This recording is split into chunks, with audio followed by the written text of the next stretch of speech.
This is Aaron Kaiser.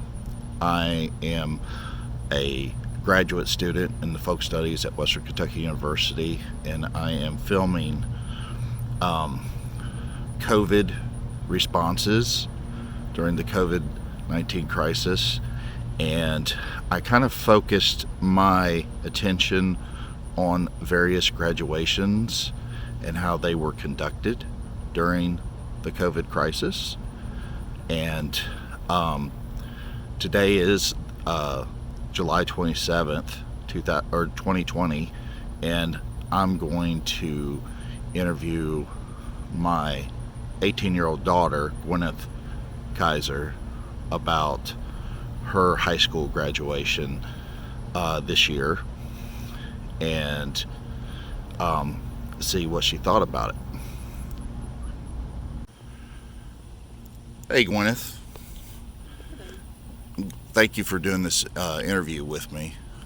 We're trying to record for Western Kentucky University different responses during the COVID crisis. And as I mentioned in the introduction, I'm kind of focusing on like graduations and stuff, and how they were conducted, and overall also how your experience, your school experience during this last semester of your high school experience, how that turned out for you.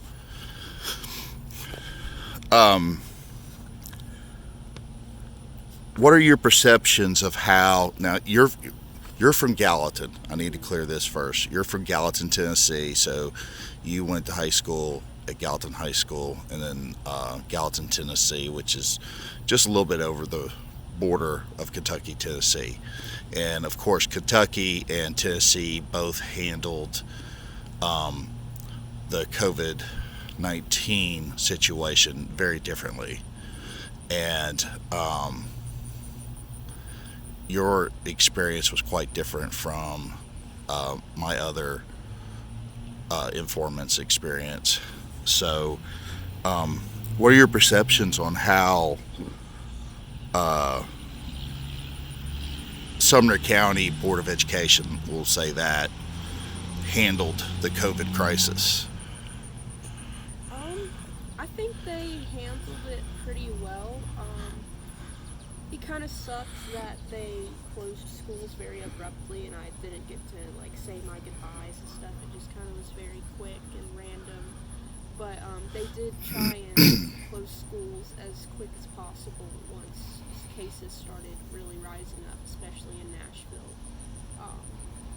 And then they stayed closed. But they also had the online courses, which I thought were great, even though some kids didn't do them.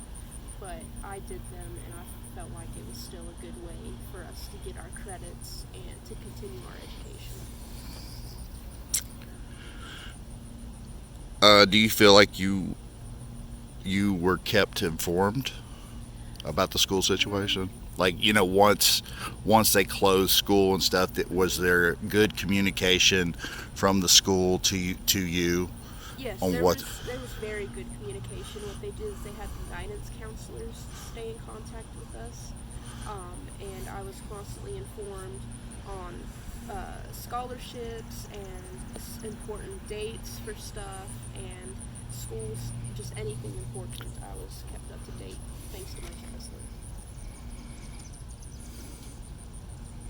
So how did you feel about being forced to be schooled at home? It wasn't too bad, but it gets boring after a while, constantly being home, not being able to get out, see your friends.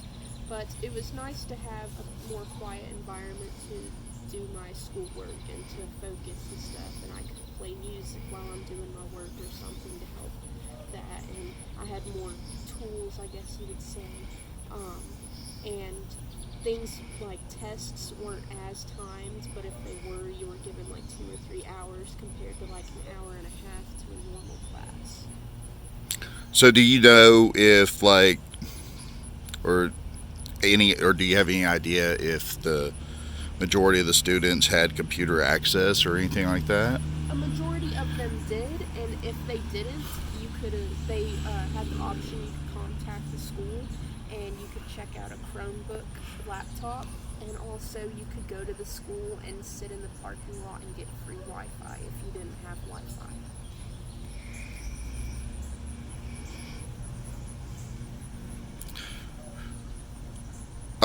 How did you react to the indefinite postponement of your graduation and other senior celebrations? It was quite sad, I guess, because first our prom was postponed and then it got completely canceled, which was a big disappointment because I was really looking forward to that, and I only got to go to my junior prom. But and then the graduation itself, I wish it would have stuck with the earlier date, but I'm glad we even got to have a graduation. Originally it was meant to be May 15th, then it ended up being June 26th, I believe. So it was a lot later than I would have liked. And also we would have to stay in dress code for that, so when normally we could be more free with our style, we had to stay in dress code just for a graduation later on. But other than that, it wasn't too bad. So, what sort of changes were made to the graduation ceremony? So originally we had 8 tickets for family, and then it dropped down to 6, and then it dropped down to 4. So I was only allowed to have 4 people at my graduation. And they also spaced out the chairs quite decently. They weren't 6 feet apart like the social distancing, but they were about maybe 2 feet apart.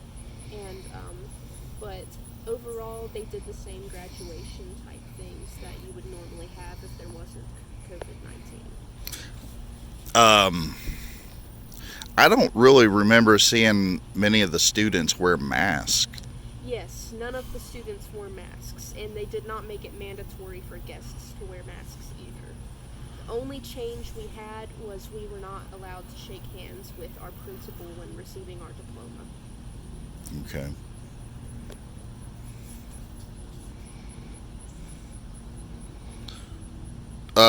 Do you feel in any way that your quality of your education was compromised?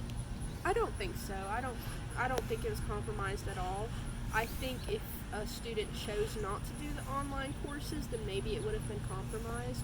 But because I chose to continue my education and not just give up after the school closing, I think I was able to keep my education quite fine.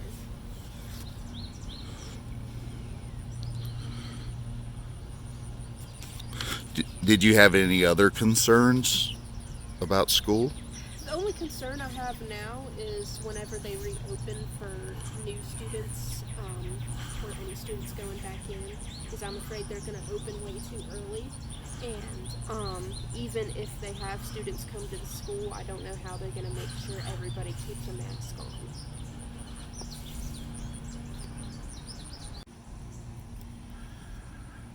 So, continuing with my interview with Gwyneth Kaiser, I'm going to ask her some questions related to her perceptions of the COVID-19. What are your perceptions of the disease? So, I think the disease is just a mutated version of the flu, and I feel like the flu kills more people than this coronavirus, COVID-19. I don't think it's like a hoax or anything, but I definitely think it's being blown out of proportion, and I believe that just some people are taking it way too far.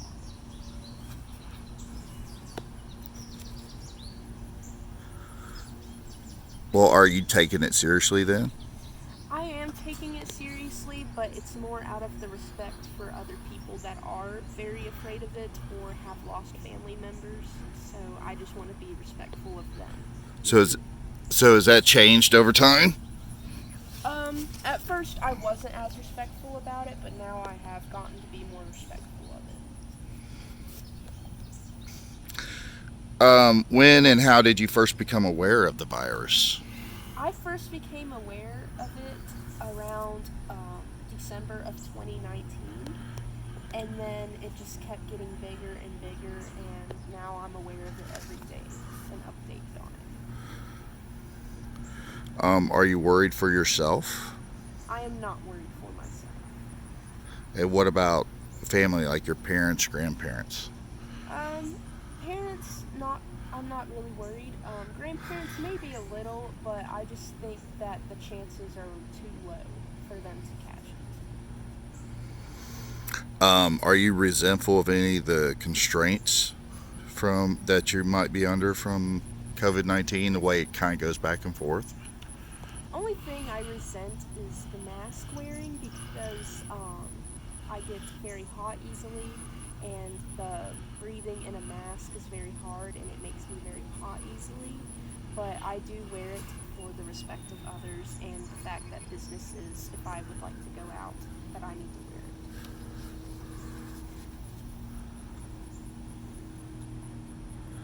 What changes have you made in your daily life?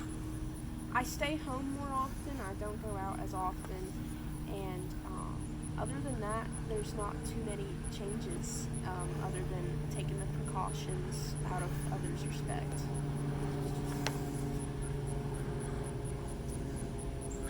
Are you aware of any conspiracy theories about COVID-19?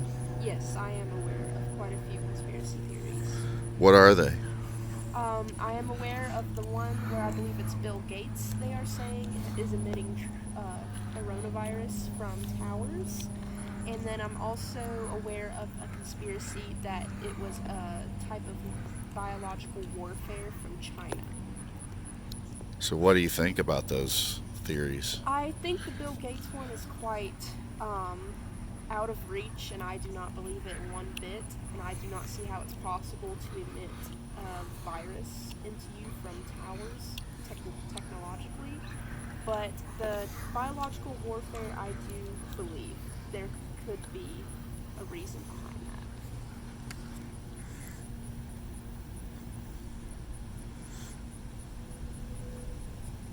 that. Well, how do you think the government has reacted to the COVID-19? Local, state, national? Well, Kentucky, I believe the governor has handled it very well. I think they're not reopening very soon, so if there were to be a resurge, there'd be less chance of it. Versus Tennessee and Nashville, they've been opening stuff constantly, more and more every day, and wanting to start school within the next week. And I just think it's a little too soon if there's like a big deal going on about it.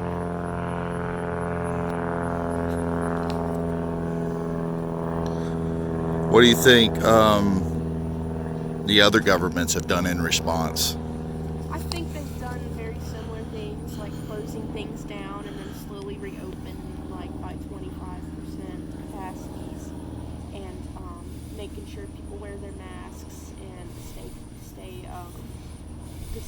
The 6 feet rule, not a lot of people go by, but I think they try to do their best, especially restaurants. They try not to seat super close to each other and stuff. Well, I'm talking about, I was more focused on the idea of like other countries versus United States. Oh, okay. Well, I know New Zealand, they actually have completely opened back up because they have 0 cases and no one who has it. So, in other countries, they are almost fully reopened because they've gotten good control of it. I just don't know what the United States is having trouble with. I don't know if it's because they're reopening too soon or what, but I don't know. Well, the United States does have the most cases worldwide. Yes. What? How do you know New Zealand has 0 cases? I follow this influencer who lives in New Zealand, and she informed her viewers that that New Zealand is like opened everything and that they are coronavirus free.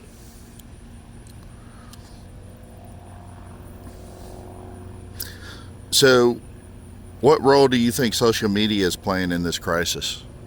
I think social media is kind of trying to keep a positive outlook for the most part. I think that people are trying to just kind of influence people to try new things, whether it be with their style or food. I know a lot of people are giving like ideas for quarantine date nights and what to do at home in quarantine and stuff. And I think that social media is just trying to keep a positive outlook on everything. Well, do you think in any way it's like spreading false information or anything? I think the people who believe in some of the very far-fetched conspiracies, I believe they are kind of getting their own like little followers and groups. But overall, I haven't seen like on big platforms about people believing in conspiracies.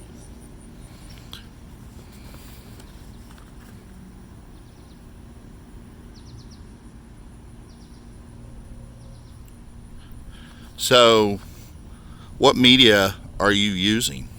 I currently am using Instagram and Facebook. Instagram and Facebook. Yes. What are you seeing people are saying to one another? I'm just seeing a lot more love than normal. Lots of people are uplifting each other. There's a lot of just complimenting and checking to see how everybody's doing and just making sure everybody's mental health is on a decent